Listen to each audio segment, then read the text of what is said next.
नमस्कार दोस्तों, मेरा नाम है राजेश और क्राइम स्टोरीज चैनल पर मैं आपका बहुत बहुत स्वागत करता हूं। दोस्तों, आज की जो क्राइम की घटना है वो है मुंबई महाराष्ट्र से।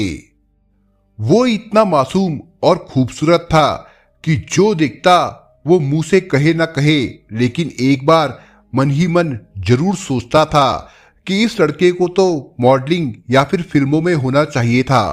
सफेद रंगत, घने बाल, मजबूत कदकाठी वाला 18 साल का वो लड़का पिछले साल दिवाली के दिनों में अहमदाबाद से मुंबई गया था, तो उसकी आंखों में ढेर सारे सपने थे। मसलन अब से तकरीबन 4-5 साल बाद जब नौकरी लग जाएगी तो घर के खर्चों में हाथ बटाएगा, अच्छे अच्छे कपड़े पहनेगा, बहन को उसकी पसंद की चीजें खिलाएगा और मम्मी को उनकी पसंद के खूब सारे कपड़े खरीद कर देगा।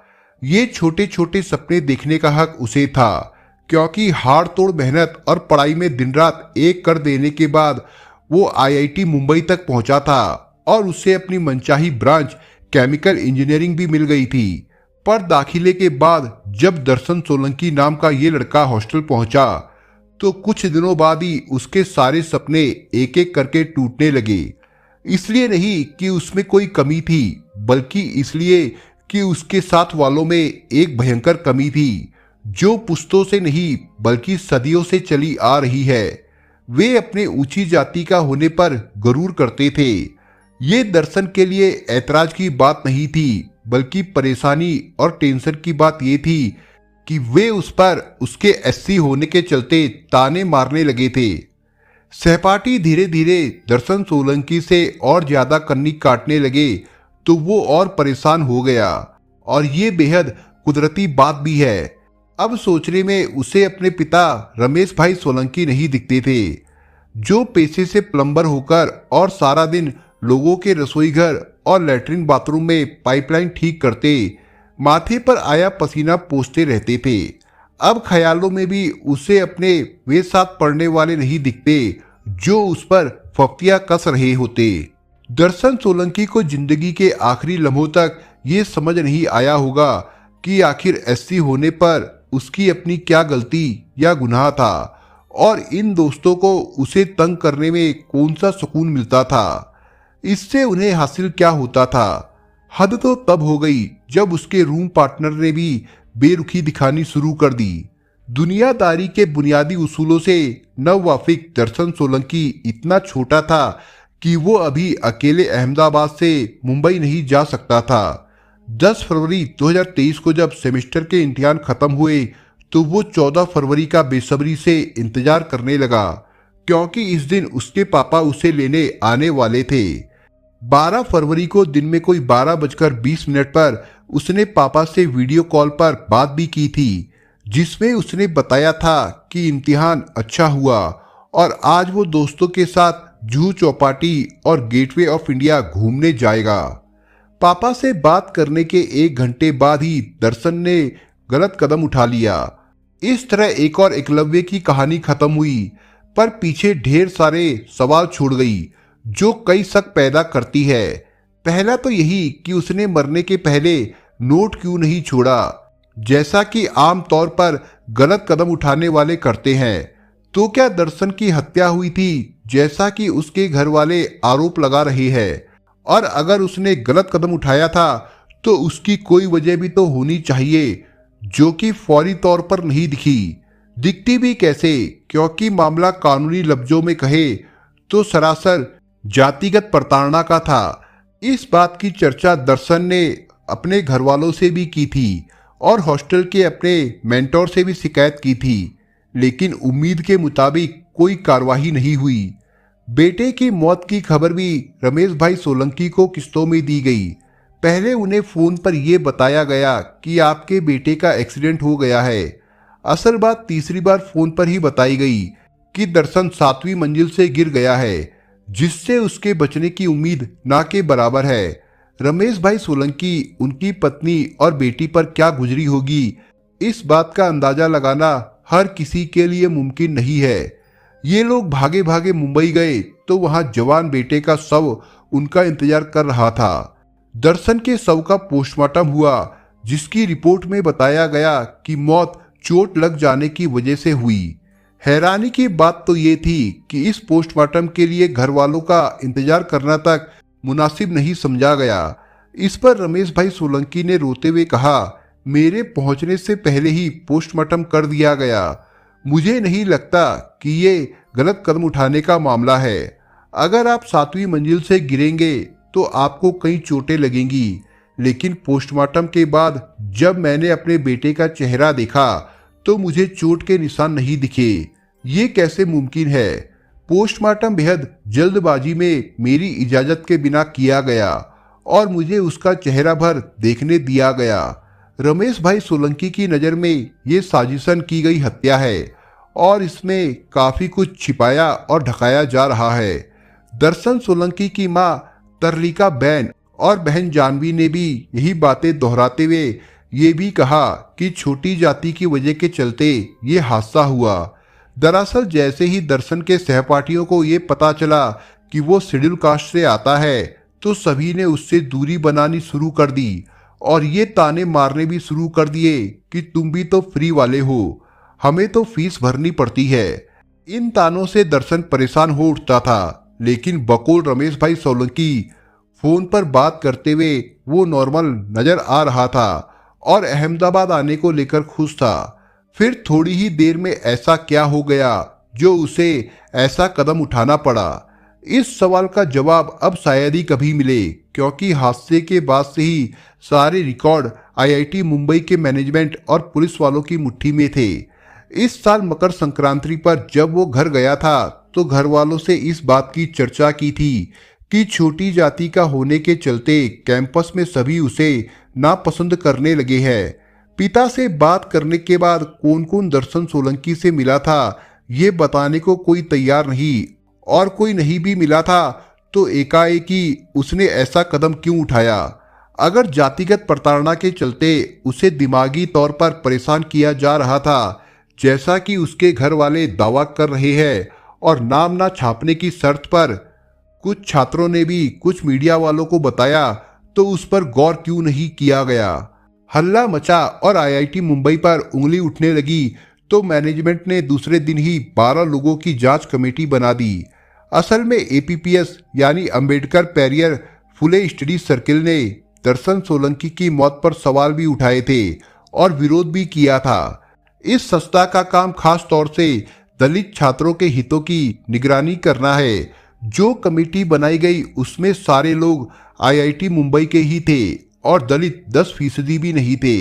लिहाजा उन्होंने उम्मीद के मुताबिक संस्थान की साख और इज्जत पर तवज्जो देते हुए अपनी रिपोर्ट में कहा कि दर्शन सोलंकी के साथ कोई जातिगत टिप्पणी या भेदभाव नहीं कर रहा था, बल्कि वो अपनी पढ़ाई को लेकर तनाव में था। कमेटी ने कुछ छात्रों के हवाले से ये भी कहा कि दर्शन सोलंकी कंप्यूटर और इंग्लिश सब्जेक्ट में कमजोर था और इस बाबत गिल्ट में रहता था, इसलिए उसने ऐसा कदम उठाया। वो अपने दोस्तों से ये भी कहता रहता था कि वो मुंबई छोड़कर अहमदाबाद के ही किसी कॉलेज में पढ़ेगा। साफ दिख रहा है कि दर्शन सोलंकी की मौत को गलत कदम माना गया, लेकिन उसकी वजह पलट दी गई। दर्शन को एडमिशन लिए अभी 3.5 महीने ही हुए थे और उसने एक बार ही इम्तिहान दिया था। इसी के बिना पर उसे नकारा मानना उसके साथ मौत के बाद भी जाती है। आमतौर पर टेक्निकल कॉलेजों में पहले साल के छात्रों के साथ ये दिक्कत आम है। वे किस जाति के हैं इससे कोई फर्क नहीं पड़ता। दूसरे, इस कमेटी ने कोई रिजल्ट उजागर नहीं किया। देखा जाए तो जो क्लीन चिट देने के मकसद से कमेटी बनाई गई थी वो फर्ज उसने निभा दिया, नहीं तो सवाल तो ये भी जवाब मांग रहे हैं। कुछ लोग जिनसे दर्शन सोलंकी की जान पहचान महज 3 महीने पुरानी थी, उनकी ये बात सच मान ली गई कि दर्शन पढ़ाई में कमजोर था। वैसे ही ये क्यों नहीं माना गया कि उसके माँ बाप और बहन भी झूठ नहीं बोल रहे। दर्शन पहली बार घर छोड़कर बाहर गया था और नए व कम उम्र छात्र अपने साथ हो रही ज्यादतियों की शिकायत करने से डरते हैं। साथ के छात्रों और सीनियर्स की दहशत उनके सिर पर सवार रहती है, जो रैगिंग लेकर उनका हाल बुरा कर देते हैं। फिर ये तो जातिगत रैगिंग थी। दर्शन को भी इस बात का डर क्यों नहीं रहा होगा कि इस बात ने ज्यादा तूल पकड़ा तो कहीं घर वाले ही वापस ना बुला ले। कमेटी ने इस हकीकत पर गौर क्यों नहीं किया कि दर्शन हमेशा अव्वल दर्जे में पास हुआ है और आईआईटी तक पहुंचने में भी उसने कभी कोई कोचिंग नहीं ली। यह उसकी काबिलियत नहीं तो और क्या थी। हॉस्टल में रैगिंग के नाम पर जूनियरों से मारपीट कितनी आम और खतरनाक होती है, ये किसी सबूत की मोहताज नहीं।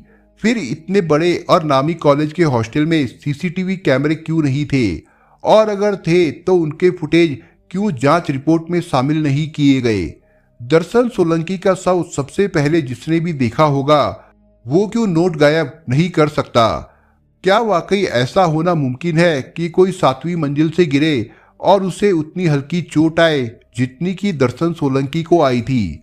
साफ दिख रहा है कि दाल में बहुत कुछ काला है और जांच किसी बड़ी एजेंसी से कराई जानी जरूरी है जिससे सच का पता चल सके। कॉलेज लेवल की जांच कमेटियों के ऐसे गंभीर मामलों में कोई मायने नहीं होते। जिनका काम की सच पर पर्दा डालना होता है उन पर भारी दबाव भी रहता है। लेकिन इससे हटकर भी मुद्दे की बात कैंपसों का माहौल है जिसमें सरेआम कोटे वाले छात्रों का हर तरह से शोषण होता है। उन्हें ऊंची जाति के छात्र तो दूर की बात है, पढ़ाने वाले तक नफरत से देखते और बुरा बर्ताव करते हैं। इस बात को साबित करना टेढ़ी खीर है, क्योंकि सभी बड़े कॉलेजों और तकनीकी संस्थानों में ऊंची जाति वालों का दबदबा रहता है। आईआईटी मुंबई तो इसके लिए कुख्यात है। इसी कैंपस में साल 2014 में चौथे साल की पढ़ाई कर रहे अनिकेत अंबोरे नाम के दलित छात्र ने भी गलत कदम उठाया था। अनिकेत के घर वालों ने भी आरोप लगाया था कि उसने जातिगत भेदभाव से तंग आकर ये कदम उठाया था। तब उसकी मौत के लिए बनी जांच कमेटी ने ये माना था कि अनिकेत को कोटे की वजह से एडमिशन मिला था, इसलिए उसे कई बार गिल्ट फील करवाया जाता था। लेकिन इस रिपोर्ट को ठंडे बस्ते में डाल दिया गया था।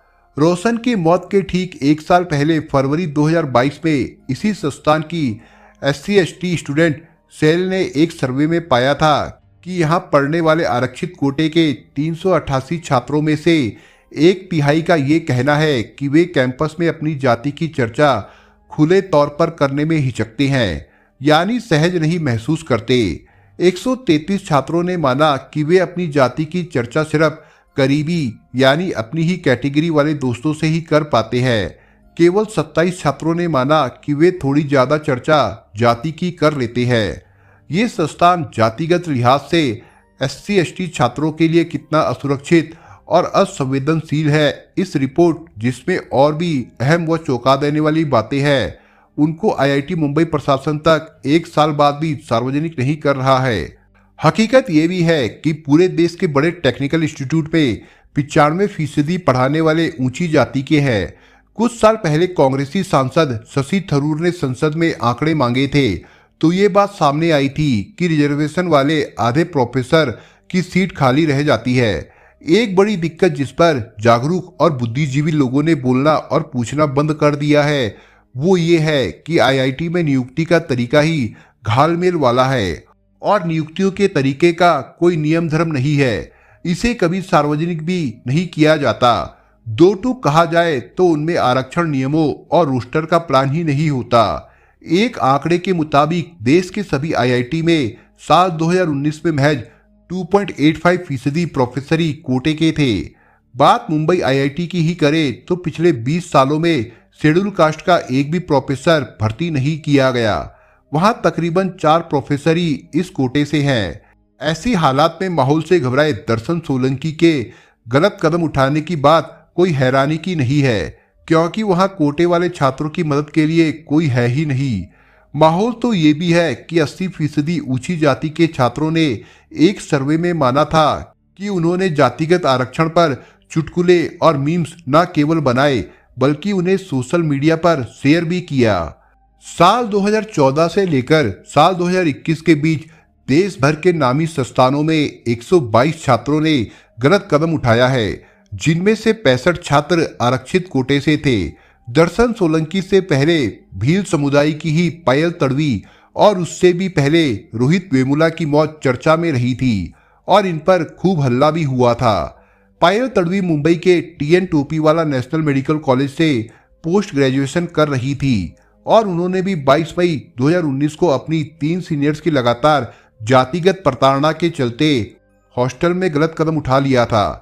इससे पहले दलित समुदाय के ही हैदराबाद सेंट्रल यूनिवर्सिटी के 26 साला रोहित वेमुला ने भी 16 जनवरी 2016 को हॉस्टल में ही गलत कदम उठा लिया था। पीएचडी कर रहे रोहित दलित छात्रों के भले के लिए काम करने वाली अंबेडकर स्टूडेंट एसोसिएशन के नेता थे। इस संस्था ने मुंबई बम धमाकों के आरोपी याकूब मेनन की फांसी का विरोध किया था, जिसके चलते हिंदूवादी छात्र संगठन एबीपी के सदस्यों से उनका झगड़ा भी हुआ था। ये विवाद हाईकोर्ट तक भी पहुंचा था। जैसे ही मामला सामने आया था तो हैदराबाद के सांसद और केंद्रीय मंत्री बंगारू दात्रे ने केंद्रीय मंत्री स्मृति ईरानी को चिट्ठी लिखते हुए तुरंत कार्रवाई करने के लिए कहा था। उनकी मंशा के मुताबिक 17 दिसंबर 2015 को रोहित वेमुला समेत दूसरे 4 छात्रों को सस्पेंड करते हुए हॉस्टल से बाहर भी निकाल दिया गया था। उनकी स्कॉलरशिप भी रुकी हुई थी। फिल्मों में दिखाई जाने वाली तंग और बदबूदार दलित बस्ती में रहने वाले रोहित वेमुला चूंकि अंबेडकरवादी थे, इसलिए उनके गलत कदम उठाने के बाद देश भर में इतना हल्ला मचा था कि मोदी सरकार सख्ते में आ गई थी और स्मृति ईरानी को मंत्रिमंडल के फेरबदल में अपना पद गंवाना पड़ा था, क्योंकि वे जहां भी जाती थी वहीं उनका विरोध दलित समुदाय के लोग और संगठन करते थे। लेकिन दर्शन सोलंकी की मौत पर जो विरोध हुआ वो छिटपुटी कहा जाएगा। दर्शन सोलंकी ने गलत कदम उठाया था या फिर उसका कत्ल हुआ था, इससे परे ये सच है कि मकसद उसे पढ़ने से रोकना और अपनी जातिगत और धार्मिक भड़ास का कहर उस पर बरपाना था, जिससे फिर कोई दलित नौजवान बड़े शिक्षण संस्थानों में दाखिले के नाम से ही डरे। हालांकि एक और कड़वा सच ये भी है कि प्राइमरी स्कूल से ही दलित बच्चों के साथ जातिगत भेदभाव शुरू होने लगता है। कहीं उनके साथ मिड डे मील में भेदभाव होता है तो कहीं उन्हें अपने बराबर बैठने ही नहीं दिया जाता है। जाहिर है कि ये सब वे घर के बड़ों से ही सीखते हैं। मास्टर भी उन्हें पढ़ाने में ज्यादा दिलचस्पी नहीं लेते। यानी रोग आईआईटी जैसी बड़ी संस्थाओं में ही नहीं बल्कि गांव देहातों के स्कूल में भी पसरा है, जो बात तक चलता है। अब तो हालात ये है कि दर्शन सोलंकी जैसे होनहार छात्रों की मौत पर दलित नेता भी खामोश रहने में ही अपनी भलाई समझते हैं, इसलिए कोई मायावती या चिराग पासवान कुछ नहीं बोलता। फिर अखिलेश यादव या तेजस्वी यादव जैसे पिछड़ों के रहनुमाओं से उम्मीद रखने की कोई वजह नहीं है। अकेले कांग्रेसी विधायक जिग्नेश मेवाड़ी के बोलने से दर्शन सोलंकी जैसे दलित छात्रों को इंसाफ मिलेगा, ऐसा कहने की भी कोई वजह नहीं है। दोस्तों, आप अगर चैनल पर नए हो तो आप चैनल को सब्सक्राइब करने के साथ कमेंट बॉक्स में इस कहानी के बारे में अपने विचार जरूर लिखिएगा। मिलता हूं एक नई कहानी के साथ, तब तक के लिए अपना ख्याल रखिएगा। धन्यवाद।